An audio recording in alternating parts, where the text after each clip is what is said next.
খুবই সুন্দর আর কি ভবিষ্যতে দেশকে কিভাবে গড়ে নেওয়া যায় এবং বাংলাদেশের ভূমি ব্যবস্থায় আর যে একটা অভূতপূর্ব পরিবর্তন আমরা আনার চেষ্টা করছি এবং মাননীয় প্রধানমন্ত্রী অত্যন্ত দক্ষতার সঙ্গে সততার সঙ্গে এবং নিষ্ঠার সঙ্গে আর জনগণের উপরে যেন ভূমি সেবা আমরা যেন পৌঁছে দিতে পারি এবং বিশেষ করে দালাল মুক্ত এবং ভূমি মন্ত্রণালয়ের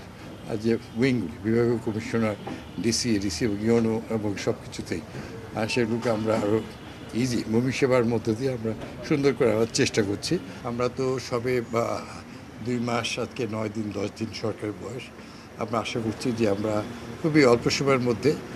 আমাদের মাননীয় প্রধানমন্ত্রী জনাব তারেক রহমান স্যারের নির্দেশ আছে এবং আমরা সেভাবে আমরা কোনো দেশ শাসন করছি না। ভূমি ব্যবস্থায় আমরা জনগণের সেবা শুধু জনগণের কাছে পৌঁছা দেওয়ার জন্য আমাদের সকল ব্যবস্থা আছে। মাননীয় প্রতিমন্ত্রী আপনাদেরকে ব্রিফ করছেন এবং আমি আশা করছি যে আগামী 19 তারিখ সকাল 10টায় আমাদের ভূমি ভবনে মাননীয় প্রধানমন্ত্রী বা আমাদের বাংলাদেশের সকল বিশেষ করে রুট লেভেলে ইউনো এবং জেলা লেভেলের ডিসি বিভাগীয় কমিশনার এবং সকল উইং অফিস থেকে একযোগে আমাদের ভূমি মেলার আমরা মাননীয় ভূমি সেবা মেলা প্রধানমন্ত্রী এটা উদ্বোধন করবেন এবং আমরা আশা করছি যে জনগণ আরও সচেতন করার জন্য এবং দেশ আমাদের সবার যারা দেশের জনগণ তারা যেন অত্যন্ত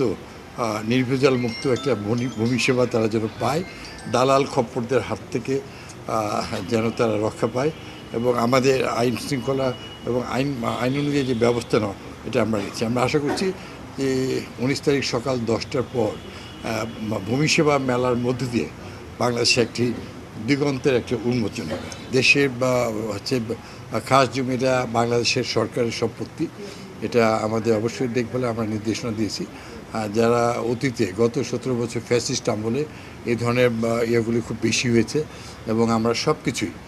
আমরা খুব দ্রুত সময়ে পুনরুদ্ধারের সকল কার্যকরী পদক্ষেপ আমরা গ্রহণ করছি এবং গ্রহণ করার নির্দেশও দিয়েছি। খুব দ্রুত সময়ে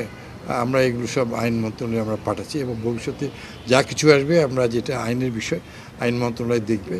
এবং যেন দ্রুত ব্যবস্থা। তারপর আমরা চেষ্টা করছি ভূমি মন্ত্রণালয়, আইন মন্ত্রণালয় এবং স্থানীয় সরকার মন্ত্রণালয়কে একই ছাতায় নিয়ে এসে একসঙ্গে কাজ করার।